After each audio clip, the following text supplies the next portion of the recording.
네, 오늘은 10월 19일 화요일입니다. 본문은 출애굽기 34장 1절에서 17절까지의 말씀이 되겠습니다. 출애굽기 34장 1절에서 17절의 본문입니다. 여호와께서 모세에게 이르시되 너는 돌판 둘을 처음 것과 같이 다듬어 만들라. 내가 깨트린 처음 판에 있던 말을 내가 그 판에 쓰리니 아침까지 준비하고 아침에 시내산에 올라와 산 꼭대기에서 내게 보이되 아무도 너와 함께 오르지 말며 온 산에 아무도 나타나지 못하게 하고 양과 소도 산 앞에서 먹지 못하게 하라. 모세가 돌판 둘을 처음 것과 같이 깎아 만들고 아침에 일찍이 일어나 그 두 돌판을 손에 들고 여호와의 명령대로 시내산에 올라가니 여호와께서 구름 가운데에 강림하사 그와 함께 거기 서서 여호와의 이름을 선포하실세. 여호와께서 그의 앞으로 지나시며 선포하시되 여호와라 여호와라 자비롭고 은혜롭고 노하기를 더디하고 인자와 진실이 많은 하나님이라. 인자를 천대까지 베풀며 악과 과실과 죄를 용서하리라. 그러나 벌을 면제하지는 아니하고 아버지의 악행을 자손 3, 4대까지 보응하리라. 모세가 급히 땅에 엎드려 경배하며 이르되 주여 내가 주께 은총을 입었거든 원하건대 주는 우리와 동행하옵소서. 이는 목이 뻣뻣한 백성이니이다. 우리의 악과 죄를 사하시고 우리를 주의 기업으로 삼으소서. 여호와께서 이르시되 보라 내가 언약을 세우나니 곧 내가 아직 온 땅 아무 국민에게도 행하지 아니한 이적을 너희 전체 백성 앞에 행할 것이라. 내가 머무는 나라 백성이 다 여호와의 행하심을 보리니 내가 너를 위하여 행할 일이 두려운 것임이니라. 너는 내가 오늘 내게 명령하는 것을 삼가 지키라. 보라 내가 내 앞에서 아모리 사람과 가나안 사람과 헷 사람과 브리스 사람과 히위 사람과 여부수 사람을 쫓아내리니 너는 스스로 삼가 내가 들어가는 땅의 주민과 언약을 세우지 말라. 그것이 너희에게 올무가 될까 하노라. 너희는 도리어 그들의 제단들을 헐고 그들의 주상을 깨뜨리고 그들의 아세라 상을 찍을지어다. 너는 다른 신에게 절하지 말라. 여호와는 질투라 이름하는 질투의 하나님이니라.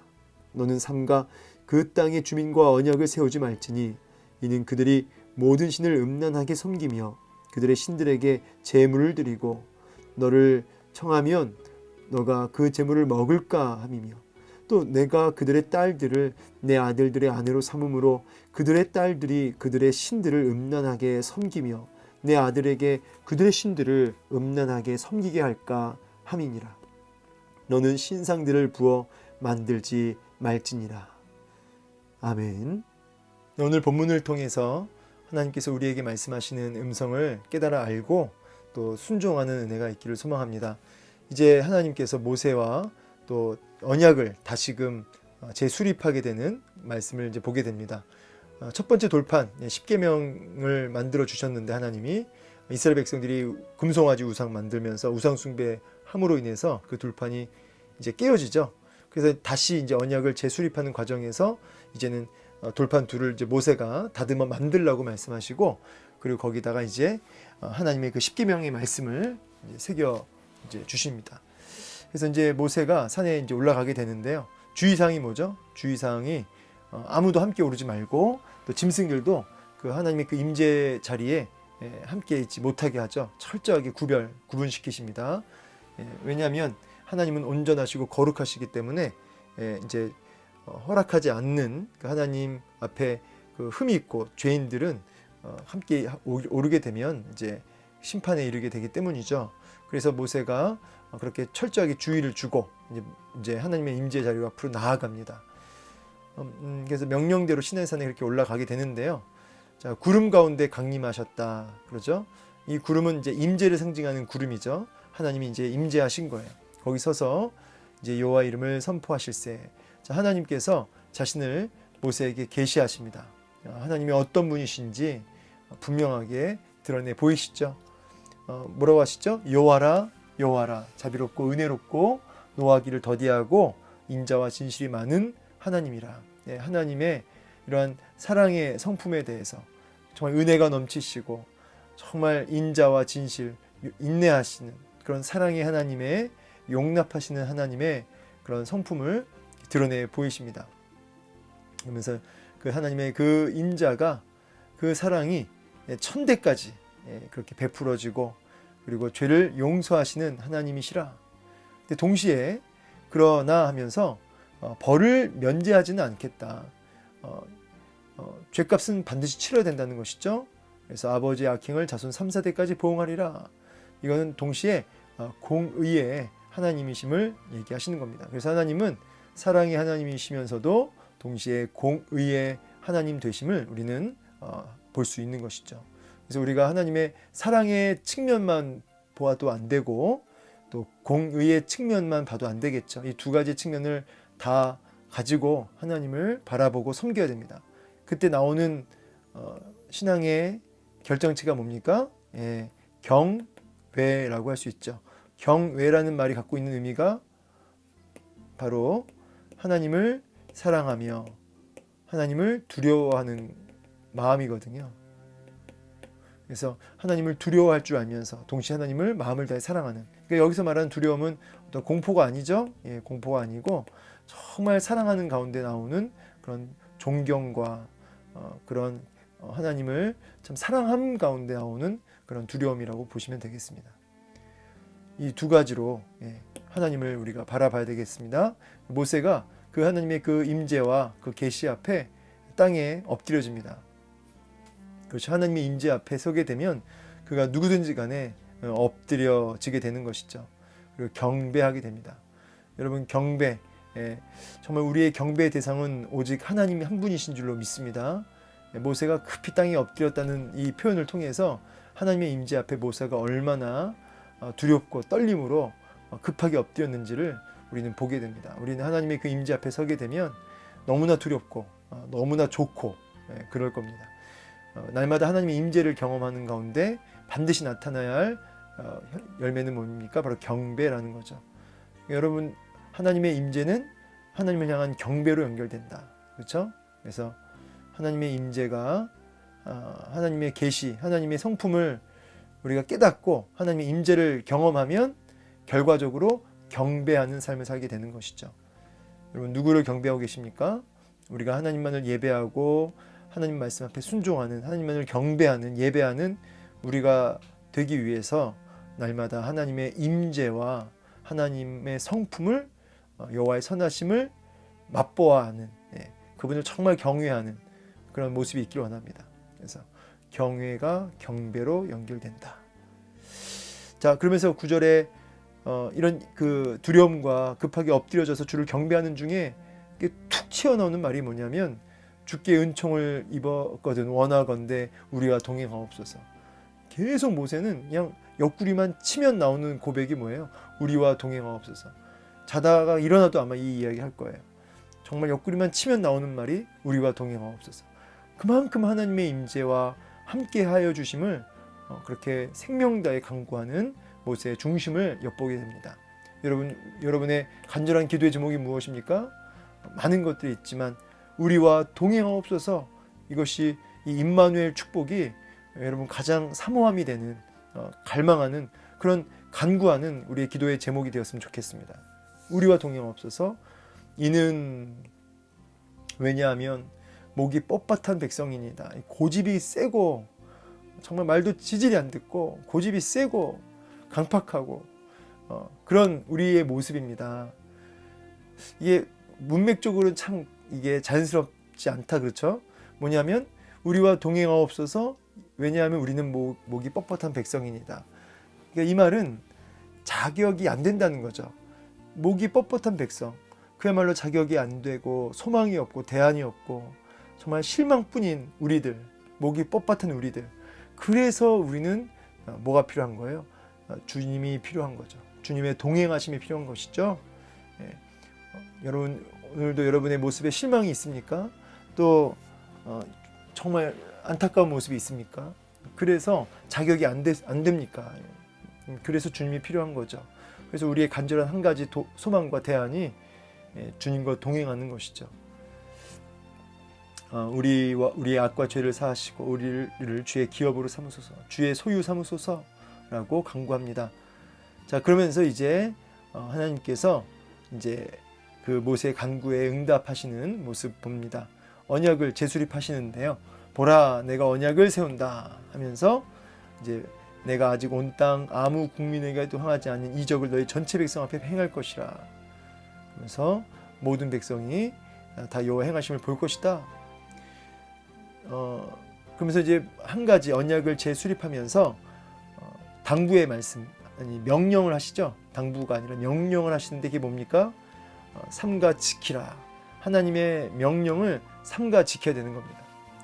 여러분, 우리가 하나님을 경배한다라고 했을 때요, 결국은 하나님 말씀을 신중하게 정말 그 말씀 앞에 집중하여 주의하여 그 말씀 앞에 순종하는 것이 정말 하나님을 경배하는 자의 삶이라고 하겠죠. 보라, 내가 내 앞에서 아모리 사람과 하면서 쭉 가나안 7 족속을 얘기하는데 그들을 내가 쫓아낼 것이다. 예, 하나님 앞에 순종하는 참된 경배하는 자들에게 하나님의 놀라운 약속이 뭡니까? 그 가나안 7 족속 원주민들을 쫓아내시겠다. 왜 7 족속? 이들의 문제가 뭐죠? 이들은 우상 숭배와 그렇죠? 하나님을 향한 죄악이 가득했다는 것이죠. 결국 너희는 뭐만 잘하라는 거예요? 스스로 삼가의 하나님의 말씀과 계명을 지키고 순종하는 것입니다. 좀 더 구체적으로 12절에서 얘기를 하시는 게 뭐냐면 그 가나안 땅 원주민들과 언약 세우지 말라는 거예요. 그것이 함정이 된다는 거죠. 왜냐하면 이 언약을 세운다는 것은 관계를 맺겠다는 뜻이고요. 관계를 맺는다는 얘기는 영향을 주고받겠다는 뜻입니다. 영향을 주고받게 됐을 때 너가 그것이 함정이 된다는 거예요. 세상에 그런 여러 가지 유혹들과 우상 숭배들, 우리가 그와 같은 죄악된 것들에 이렇게 영향을 주고받게 됐을 때 그것이 우리의 함정이 된다는 거죠. 그래서 세상과 짝된 것이 하나님과 원수됨을 알지 못하느냐라고 야고보서에서 말씀하시죠. 그래서 우리가 철저하게 구분되고 구별되어져야 함을 말씀하시죠. 물론 우리가 산에 들어가 살아가는 것 아닙니다. 이 땅에 발을 딛고 살아가면서 세상 한가운데 살아야 되는 것이죠. 근데 세상 한복판에 살면서도 철저하게 구별된 삶의 원리와 가치를 추구하며 살아가야 되는 것이죠. 너희는 도리어 그들의 제단들을 헐고 그들의 주상을 깨트리고 철저하게 영향을 주고받지 않아야 될 뿐만이 아니라 아예 싹을 그냥 다 없애야 된다는 거죠. 유혹의 꺼리를 어떤 영향받을 꺼리를 찍어서 내어버리고 깨트려 버리라는 것입니다. 버려라. 찍어 버려라. 여러분 삶 속에 찍어 버려야 할, 내가 영향을 받지 말아야 하는, 세상과 짝하게 하는 그런 영향을 이렇게 주는 그게 뭡니까? 여러분 인생의 가나안 7 족속이 뭡니까? 그래서 여러분에게 끊임없이 죄를 짓게 영향을 끼치는 그 바알, 그 우상들은 무엇입니까? 여러분의 늘 함정이 되는 그것은 무엇입니까? 그것이 무엇이든지 간에 오늘 주님 말씀하십니다. 그것을 깨트리고 찍어서 내어버리라고 말씀하시죠. 왜 그렇습니까? 하나님은 질투라 이름하는 질투하는 하나님이시다. 우리가 참 사랑의 하나님, 공의의 하나님만 이제 아는데 질투의 하나님 오늘 또 배웠습니다. 질투의 하나님.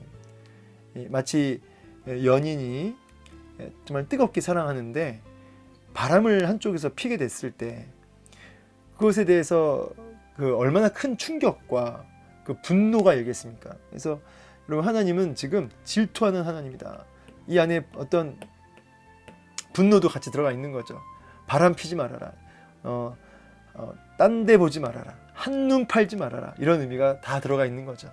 여러분 우리가 사랑의 하나님만 너무 강조하지 마시고요. 사랑의 하나님 분명히 맞지만 동시에 질투하시는 하나님이심을 여러분 기억하시면서 여러분 삶 속에 끊임없이 영향을 주고 있는 그 제단들, 그 주상들을 깨트려서 찍어서 내어버려야 한다는 것입니다. 질투하시는 하나님을 생각하셔야 된다는 거죠. 자, 그렇게 하지 않으면, 그걸 기억하지 않으면 어떻게 됩니까? 이 언약을 세우고 관계를 맺으면서 결국 음란하게 죄악을 범하게 된다는 거죠. 그래서 영향을 주고받게 된다는 겁니다. 교제하게 된다는 것입니다. 그리고 심지어는 이제 결혼까지 시키면서 이 결혼을 하게 된다는 것은 이제 어떻게 되는 거죠? 더 깊이 영향을 주고받게 되는 거죠. 믿지 않는 자와 이제 결혼을 하게 됐을 때도 이런 영향이 있는 거죠. 이상하게 죄는 영향을 더 깊이 빨리 미칩니다.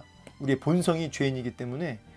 그러니까 하나님 말씀에 순종하는 건 그렇게 어려운데 죄를 짓는 것 그리고 죄의 영향력은 어마어마하게 빠르고 힘이 있는 것이죠. 그래서 이렇게 이 영향을 주고받지 않도록 아예 질투하신 하나님 생각하면서 그것을 찍어내어 버리라고 말씀하시는 거죠. 저는 말씀을 이제 마무리하면서 여러분 삶 속에 다른 것보다 이런 우상들을 우리가 깨트려 버려서 영향을 주고받지 말아야겠는데 이 일을 위해서 질투하신 하나님을 좀 떠올렸으면 좋겠어요. 이제 그럼에도 불구하고 우리가 세상 속에서 끊임없이 영향을 받고 있는 그 가나안 7 족속들 아직 찍어내리지 못했다면 그런 것들 하나씩 끊어낼 수 있는, 질투의 하나님 생각하시면서 끊어낼 수 있는 은혜가 있길 원해요. 그때 우리와 동행하옵소서. 하나님의 그 임재와 함께 하시는 임마누엘 축복을 더 풍성하게 누리게 된 줄로 믿습니다. 여전히 목이 뻣뻣한 우리를 포기하지 않고 오늘도 기다려주시고 인내해주시는 그 하나님 때문에 오늘도 우리는 다시 힘을 내어서 우상들을 찍어내어 버리고 그리고 하나님, 질투하시는 하나님 앞에 하나님만 뜨겁게 열렬히 사랑할 수 있는 그런 은혜가 있기를 원하는 것이죠. 근데 한 가지 그런 생각을 합니다. 뭐냐면 우리가 하나님만을 경배하고 경외함으로 경배하며 우상 숭배하지 않고 찍어내어 버리고 경외함으로 경배하는 삶, 질투하시는 하나님 생각하면서 하나님만 예배하는 삶 살아야 되는데 우리의 의지와 열정으로 잘 안 되죠. 그래서 제가 느끼는 것은 뭐냐면 이게 구름 가운데 먼저 모세 가운데 임재하셨고 그리고 계시하셨잖아요. 하나님이 누구인지. 그래서 저는 이제 그런 생각합니다. 오늘도 우리의 의지가 약하고 목이 뻣뻣한 백성이어서 오늘도 임재, 쉐키나 구름으로 먼저 하나님 임재하셔서 내 삶 속에 임재하셔서 하나님을 더 맛보아 알게 하시고 성령의 임재를 경험하게 하셔서 우리가 기꺼이 우상들을 찍어내어 버리고 질투하시는 하나님을 바라보며 주님만을 경배할 수 있게 하옵소서라고 이렇게 간구할 수 있는 성령님의 도우심을 구하고 의지할 수 있는 그 은혜가 먼저 또 여러분과 저 가운데 있기를 소망합니다. 그렇게 오늘도 주님만을 예배하며 경배하는 하루, 또 질투하시는 하나님만을 바라보고 사모하는 하루 되기를 소망합니다. 감사합니다.